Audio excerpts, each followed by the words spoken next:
àtúnkù dédé àsìkò yìí níbi yòówù kí ẹ ti láǹfààní láti ti máa darapọ̀ mọ́ mi lórí ìkànnì àrólé bàbá 1010 TV2 níbi tá a ti ṣe bẹ́ẹ̀ múròyìn wá wọ́n jẹ́ ọ̀bàlẹ̀ bọ́ba ti ṣe ń lọ káàkiri orígun mẹ́rẹ̀ẹ̀rin àgbáláyé ìròyìn tí kò lẹ́jà bákan nú bó bá ti rí bẹ́ẹ̀ náà láti máa kanjú abẹ́ǹkó ìròyìn tó sòdó tó sì kún fún ẹ̀kúnrẹ́rẹ́ wọn la máa ń ṣe bẹ́ẹ̀ tá a máa ń káràmásìkì rẹ̀ lórí ìkànnì tá a wọ̀ yìí mímọ̀ ṣe tàwa náà kọ́ ẹja mọ́ kí Elédùmarè lókè wípé ó kú gbogbo ògbà wa kásìkẹ́ ẹ̀ǹtẹ́jọ́ lólùfẹ́ náà tí Elédùmarè ń lò fún wa torí ẹ̀yìn náà ń gbọ́n aníkẹ́ṣẹ́ láti ṣe tuntun àti láti ṣèmí wípé ẹ̀ṣẹ́ ẹ̀kú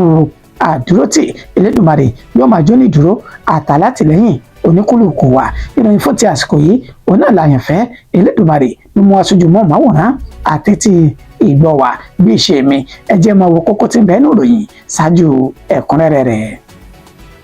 lẹ́yìn ọjọ́ kejì tààrẹ Bọ́lá Ahmed Tinubu ṣèrìn àjò lọ sórílẹ̀-èdè Faransé níṣẹ́ ni igbákejì ààrẹ Kashim Shettima lòun náà ti gbéra lọ sórílẹ̀-èdè Senegal báyìí o nítorí kí wọ́n lè pa Natasha ló jẹ́ kí Akpabio kó àwọn ẹ̀ṣọ́ aláàbò kúrò lẹ́yìn rẹ̀ sẹ́nitọ́ Abo òun ló sọ èyí di mímọ̀. ẹnikẹ́ni tá a bá gbámú tó ń dúnkòkò mọ́ni láti gbẹ̀san ikú àwọn Haúsá ìpínlẹ̀ Èdò ayé òfin mú rẹ̀ dánrin ni o iléeṣẹ́ ọmọ ogun ilẹ̀ yìí ló sọ èyí di mímọ̀. àwọn ọkùnrin méjì kan náà ti dèrò ilé-ẹjọ́ báyìí lórí ẹ̀sùn pé wọ́n bá orí ènìyàn àti àwọn ẹ̀yà ara ènìyàn míì lọ́wọ́ wọn ní ìpínlẹ̀ Ọ̀yọ́. ìjà ńlá ló ṣe bẹ́ẹ̀ tó bẹ́ sílẹ̀ láàrin àwọn àgbẹ̀ àti Fúlàní darandaran ní ìpínlẹ̀ Adamawa ọ̀pọ̀ ló ṣe bẹ́ẹ̀ farapa pẹ̀lú àwọn màlúù ní ìpínlẹ̀ ọ̀hún. ìròyìn náà rèé lẹ́kùnrẹ́rẹ́ báyìí. lẹ́yìn ọjọ́ kejì tààrẹ Bọ́lá Ahmed Tinubu ṣèrìn àjò lọ sórílẹ̀-èdè Faransé níṣẹ́ ni igbákejì ààrẹ Kashim Shettima lòun náà ti tẹ bàálù tiẹ̀ náà létí tó sì ti gbéra lọ sí orílẹ̀-èdè Senegal báyìí. gẹ́gẹ́ bá a ṣe ti mú ìròyìn náà wá nípa ìrìn àjò ààrẹ Bọ́lá Ahmed Tinubu èyí tó ti ń kọ àwọn ọmọ orílẹ̀-èdè Nàìjíríà lóminú wípé níṣe ni ààrẹ fẹ́ lọ lo ọ̀sẹ̀ méjì gbáko ní orílẹ̀-èdè Faransé ṣùgbọ́n tí iléeṣẹ́ ààrẹ sọ dúnmọ̀ wípé nítorí iṣẹ́ ni ààrẹ fi ṣe bẹ́ẹ̀ tó fi gbéra ṣe ìrìn àjò ọ̀hún ẹ̀yàn àti wípé Ọmọyẹlé Sowore ló ti kọ́kọ́ fún un léde wípé ìrìn àjò tààrẹ Bọ́lá Ahmed Tinubu ṣe kì í ṣe nítorí iṣẹ́ bẹ́ẹ̀ ni kì í ṣe nítorí ọmọ orílẹ̀-èdè Nàìjíríà bí kì í ṣe nítorí àìlera ara rẹ̀ níṣe ló lọ rè rí dókítà tí ń ṣe ìtọ́jú fún un ní orílẹ̀-èdè Faransé ọ̀hún bákan náà ó ní ẹni tó jẹ́ agbọ̀jẹ̀ nínú ẹgbẹ́ òṣèlú PDP olóyè Bọ̀dé George láti sọ nígbà pé ó náà bọ́ ẹnu àtẹ́ lu ìrìn àjò ààrẹ Bọ́lá Ahmed Tinubu lẹ́yìn tó sọ nígbà wípé ààrẹ fi ilé rẹ̀ sílẹ̀ pẹ̀lú bí òrùlé ilé náà bó ṣe ti ń jò lọ́wọ́lọ́wọ́ báyìí gbogbo ẹ̀ ní ìṣẹ̀lẹ̀ tó tún jẹ́ igbákejì ààrẹ Kashim Shettima lòun náà ti ṣe bẹ́ẹ̀ tẹ bàálù tiẹ̀ náà létí o tó sì fọdúnlédè Nàìjíríà sílẹ̀ lọ sí orílẹ̀-èdè Senegal ǹjẹ́ kí ni Kashim Shettima lòun náà bá lọ sí orílẹ̀-èdè Senegal náà gẹ́gẹ́ bí wọ́n ṣe sọ dímọ̀ wípé orílẹ̀-èdè ọ̀hún láti ọ̀dọ̀ ẹni tó jẹ́ ààrẹ ní orílẹ̀-èdè náà Basiru Diomaye Faye ó ti ṣe bẹ́ẹ̀ násásá rẹ̀ Bọ́lá Ahmed Tinubu láti darapọ̀ mọ́ wọn níbi ayẹyẹ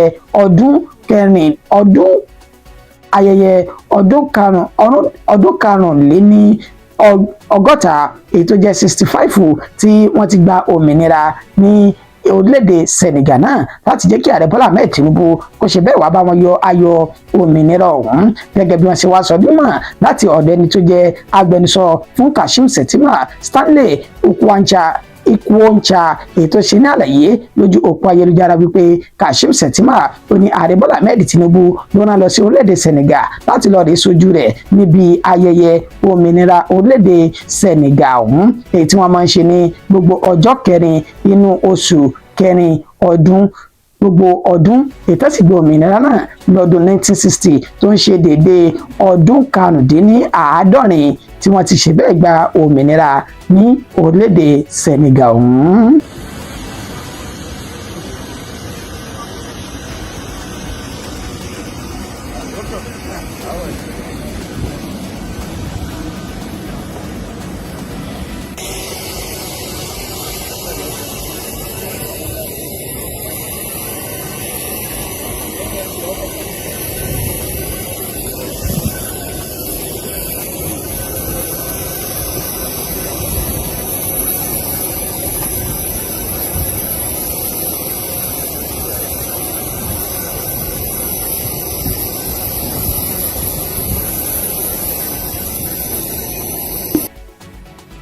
nítorí kí wọ́n lè ṣe bẹ́ẹ̀ ṣekú pa Natasha ló jẹ́ kí Akpabio kó àwọn ẹ̀ṣọ́ aláàbò kúrò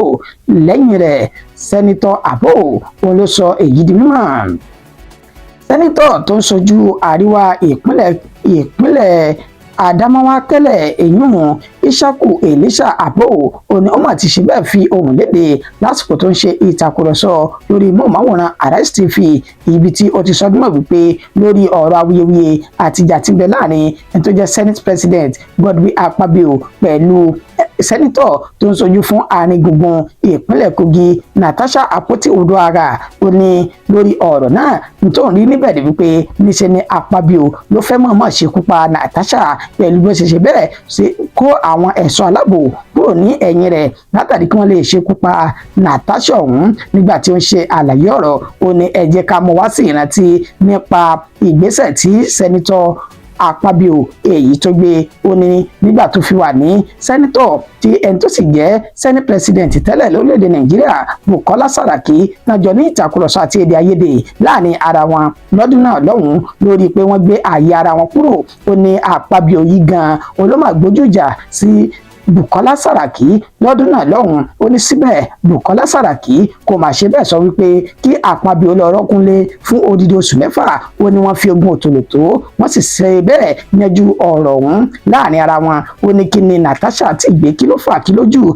tó fi wá di wípé à ń fi ọwọ́ òsì júwe ilé fún un. Ó ní wọ́n fi ọwọ́ òsì júwe ilé fún odidi oṣù 6 gbáko láì ní gba owó oṣù àti àwọn owó àjẹmọ́nú. Bákan náà tó ṣe bẹ́ẹ̀ kó àwọn ènìyàn kúrò lẹ́yìn tó jẹ́ àwọn ẹ̀ṣọ́ aláàbò oníṣẹ́ ti mọ̀ pé wọ́n ṣílẹ̀ síta gbangba kí wọ́n bá lè ráàyè ṣe ikú pa Natasha ni. Ó ní ọ̀rọ̀ náà kò lè tó ibi tí Akpabio tó ń gbé lọ yìí. Ó ní níṣe ni Akpabio ló ń ṣe bẹ́ẹ̀ darí àwùjọ àwọn sẹ́nítọ̀ọ̀sì ọ̀hún pẹ̀lú agbára ara rẹ̀ tó sì fi ń ṣe bẹ́ẹ̀ ṣe àǹfààní àti ṣe ègbè fúnra lára rẹ̀ gangan ní pàtó. Ọ̀rọ̀ pọ̀ tí sẹ́nitọ̀ Abo ètò sọ lójúmọ́ máwòrán Arise TV níbi tá ti ṣe àfihàn fídíò náà tí yóò ṣe ẹ̀kúnrẹ́rẹ́ ìròyìn tá a mú wá náà. Briefly, in the 8th Senate, I have the video and I can send it to you. Senator Akpabio had a serious verbal exchange with the Senate President Bukola Saraki over change of Senate seat. He was not suspended. He was not investigated. The matter was handled with maturity. In the case of Natasha, it took a different dimension, sat like the emperor that he claimed he is, and said the woman shall be suspended for 6 months, withdraw her security, stop payment of her salaries, not to be seen to close the National Assembly building, and even her aides should also lose their salaries. Far-reaching decisions. Even ordering the Inspector General of Police not to provide her with security. In another way, expose and so she will be killed. When you withdraw somebody's security, which is on right, that means you are exposing that person to be killed. And I know the IG, you see the police for all of us. Nobody owns the police. The IG realized that that is not a good thing to do. Because if they had tomorrow that Natasha is killed, something will happen that we don't pray it happen. Now, if Akpabio was not suspended for fighting with Saraki over change of his seat, why are you suspending Natasha for 6 months? If only your motivation is because of change of seat. Secondly, Natasha went to court and she got a court injunction barring the Senate from investigating her until the substantive matter is heard. Senate went against the court judgment and suspended her still, even when there's an existing court judgment. That is contempt of the court. It was after they finished suspending Natasha that they went to court to vacate the court order barring them after contempt of court. And I'm sorry to use this word, cowardly, the judge, instead of arresting Akpabio for contempt of court, he vacated his own judgment that they broke That's the pressure he was under. And instead for the judge to also go into the substantive matter, he recused himself. Ẹ káàbọ̀ padà. Ẹnikẹ́ni tá a bá ṣe bẹ́ẹ̀ tá a gbámú tó ń dúnkokò mọ́ni láti gbẹ̀san ikú àwọn Haúsá ìpínlẹ̀ Ẹdó, a yóò fi imú ẹni bẹ́ẹ̀ dánni ni o. Iléeṣẹ́ ọmọ ogun ilẹ̀ yìí ló ṣe ìkìlọ̀ ńlá bẹ́ẹ̀. Ẹni tó jẹ́ alukoro àgbà fún iléeṣẹ́ ọmọ ogun ilẹ̀ yìí Major General Marcus Kangie ó ti fi ohùn léde níbi tó ti ń ṣàlàyé ọ̀rọ̀ lólùlulẹ̀ tí ń ṣe Àbújá nípa ìdúnkokò àwọn Haúsá àti àwọn èèyàn kọ̀ọ̀kan ní ilẹ̀ Àríwá, níbi tá ti sọ nímọ̀ wípé àwọn yóò gbẹ̀san ikú àwọn ènìyàn wọn tí wọn kò dín ní mẹ́rìndínlógún tí àwọn olùgbé Uromi ní ìpínlẹ̀ Ẹdó tí wọ́n ṣe bẹ́ẹ̀ dáná sun lórí ẹ̀sùn pé wọ́n jẹ́ afurasí ajínigbé lẹ́ẹ̀tàn ni wọ́n bá ìbọn oríṣiríṣi lọ́wọ́ wọn lásìkò tó ń ṣe ìrìn àjò láti ìpínlẹ̀ Kano lọ sí ìpínlẹ̀ Rivers. Gẹ́gẹ́ bí ó ṣe ṣe ní àlàyé, èyún alukoro iléeṣẹ́ ọmọ ogun ilẹ̀ yìí ó ní gbogbo àwọn àgbààgbà ní ẹ̀ka ti òṣèlú ó náà ti jọ jókòó lọ́tún àti lósì tí wọ́n sì ti bu omi tútù síbi tí bàtà ti ta àwọn ènìyàn náà lẹ́sẹ̀, níbi tó ti ní wọ́n ti jọ sọ̀rọ̀ òun ní àsọkúnná àti àsọyanjú. Ó ní sẹ́ẹ̀rí gbogbo ẹ̀yin gba ọ̀nà mi bẹ̀ lẹ́rù tẹ̀ ń ṣe bẹ́ẹ̀ dúnkokò máwọn ènìyàn lórí ayélujára wípé ẹ yóò gbẹ̀san, ẹ yóò ṣe ìkọlù ó lẹ́nikẹ́ni tá a bá ṣe bẹ́ẹ̀ tá a gbámú á fọwọ́ òfin mu tá a sì ṣèwádìí rẹ̀ finifini, lẹ́yìn rẹ̀ ló sì kọjú sí ìjìyà tó tọ́ àti èyí tó yẹ. Bákan náà ló tún ṣe ní àlàyé pé ikọ̀ ọmọ ogun ilẹ̀ yìí wọn ò sùn bẹ́ẹ̀ ni wọn ò wo láti gbógun ti àwọn ajínigbé, agbésùmọ̀mí, aṣekúpani àti àwọn báńdíìtì ní gbogbo kọ̀rọ̀kọ́ndé orílẹ̀-èdè Nàìjíríà, níbi tó ti ka ọ̀pọ̀lọpọ̀ àwọn àṣeyọrí tí ikọ̀ ọmọ ogun ilẹ̀ yìí náà tí wọ́n ti ṣe lẹ́nu ìgbà tí wọ́n bẹ̀rẹ̀ iṣẹ́ lójú méjèèjì láti gbógun ti àwọn oníṣẹ́ láabi darandaran àti àwọn agbésùmọ̀mí míì ní gbogbo kọ̀rọ̀kọ́ndé orílẹ̀-èdè Nàìjíríà. Àwọn ọkùnrin méjì kan náà ti ṣe bẹ́ẹ̀ dèrò ilé ẹjọ́ báyìí lórí ẹ̀sùn pé wọ́n bá orí ènìyàn àti ẹ̀yà ara ènìyàn míì lọ́wọ́ wọn ní ìpínlẹ̀ Ọ̀yọ́. Arákùnrin tí wọ́n pe orúkọ rẹ̀ ní Ridwan Bello àti Fatai Adeleke, èyí tí wọ́n ti kọjú wọn sí ilé ẹjọ́ májísírèètì tó ń bẹ ní Ìyágànkú nílùú Ìbàdàn tí í ṣe olúlu ìpínlẹ̀ Ọ̀yọ́ báyìí. Gẹ́gẹ́ bí wọ́n ṣe ṣe ní àlàyé, Bello tó jẹ́ ẹni ọdún 42 òun ló gbé ní agbègbè Odò Àbà ní ìpínlẹ̀ Ọ̀yọ́ ọ̀hún, nígbà tó ń sọ nímọ̀ pé Adeleke tó ń jẹ́ ní 70 ọdún ni wọn kò mọ ibi tó ń gbé lásìkò tá a fi ń kó ìròyìn jọ. Gẹ́gẹ́ bí àlàyé tẹ́ni tó jẹ́ olùpẹ̀jọ́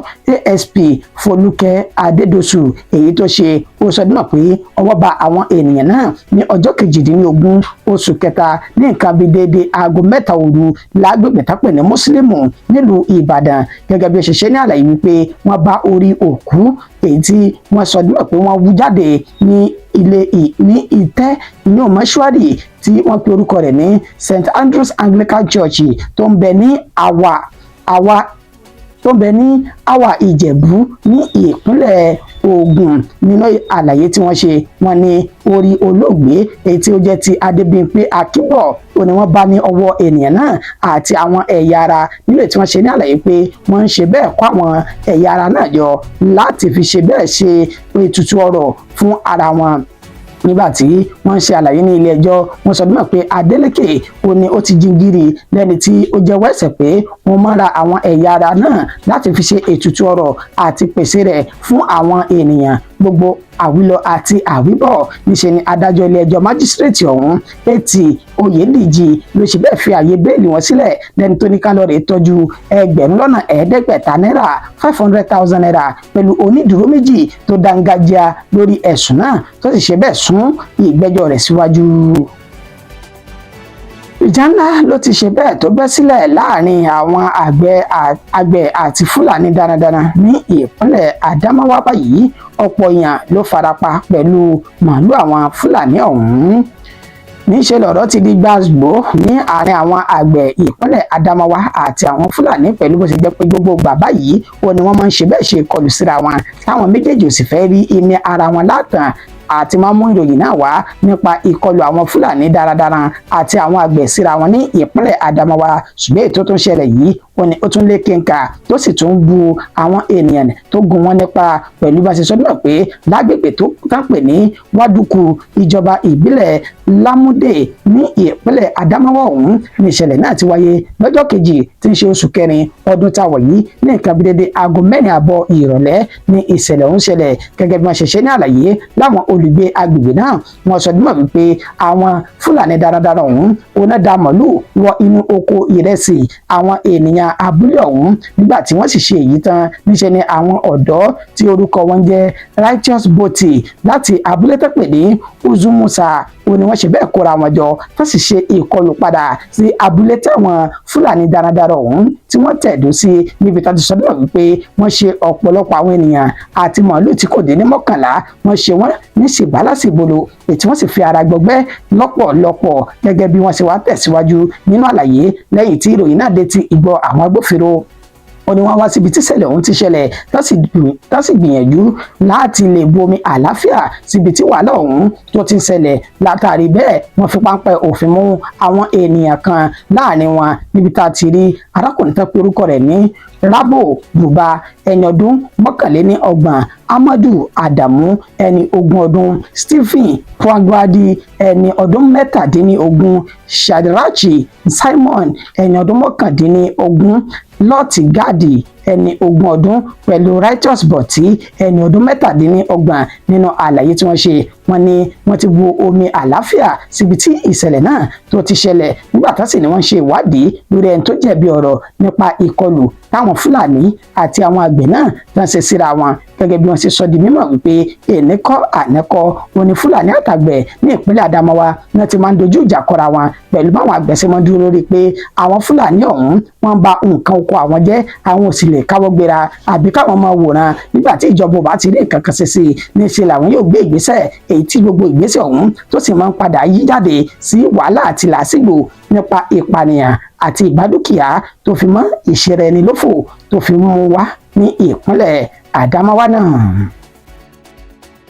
Ìròyìn wa kò jù báyìí lọ fún ti àsìkò yìí kí ó níyàn wípé ẹ̀ṣẹ̀ ọlọ́kẹ̀ ẹ̀ṣẹ̀ ẹ̀yin tí ọlọ́bẹ̀ ẹ̀ṣẹ̀ ẹ̀yin tí ẹ bá wa jẹ́ náà ẹ kú àìbínú Elédùmarè yóò máa wà pẹ̀lú ẹnìkọ̀ọ̀kan wa. Ǹjẹ́ ká tó máa lọ jẹ́ mẹ́nubà kókó tí mo pẹ̀kẹ́lù lẹ́ẹ̀kan sí i. Àmọ́ afún àpẹ lẹ́yìn ọjọ́ kejì tààrẹ Bọ́lá Ahmed Tinubu ṣe ìrìn àjò lọ sórílẹ̀-èdè Faransé níṣẹ́ ni igbákejì ààrẹ Kashim Shettima náà ti tẹ bàálù létí tó gbéra lọ sórílẹ̀-èdè Senegal báyìí. Nítorí kí wọ́n lè pa Natasha ló jẹ́ kí Akpabio kó àwọn ẹ̀ṣọ́ aláàbò kúrò lẹ́yìn rẹ̀. Sẹ́nitọ́ Abbo òun ló sọ èyí di mímọ̀. Aṣọ di mímọ̀ wípé iléeṣẹ́ ọmọ ogun lẹ́yìn ló ti kìlọ̀ fáwọn ènìyàn pé ẹnikẹ́ni tó bá ṣe bẹ́ẹ̀ dúnkòkò máwọn ènìyàn láti gbẹ̀san ikú àwọn Haúsá ìpínlẹ̀ Èdó níṣẹ́ ni wọ́n yóò fi imú rẹ̀ dánrin. Iléeṣẹ́ ọmọ ogun lẹ́yìn là ló sọ èyí di mímọ̀. Àwọn ọkùnrin méjì náà ti dèrò ilé-ẹjọ́ ní ìpínlẹ̀ Ọ̀yọ́ lórí ẹ̀sùn pé wọ́n bá orí ènìyàn àti ẹ̀yà ara ènìyàn mìíràn lọ́wọ́ wọn ní ìpínlẹ̀ náà. Níparí, aṣọ di mímọ̀ pé ìjà ńlá ló ṣe bẹ́ẹ̀ bẹ́ sílẹ̀ láàrin àwọn àgbẹ̀ àti Fúlàní darandaran ní ìpínlẹ̀ Adamawa níbi tí ọ̀pọ̀ ti farapa pẹ̀lú àwọn màálù àwọn Fúlàní náà ní ìpínlẹ̀ ọ̀hún. Títí di ọjọ́ kejì títí di ọ̀la tátùn máa padà pàdé lórí ìkànnì Àrólé Bàbá 10 TV 2 àtẹ̀mí àtẹ̀yìn ànírógun àsáré pé bẹ́ẹ̀ la ní gbúrò aburú síra wa èmi ní màá wá ẹ̀yìn náà ní sì máa bá ó dàbọ̀ fún ti àsìkò yìí.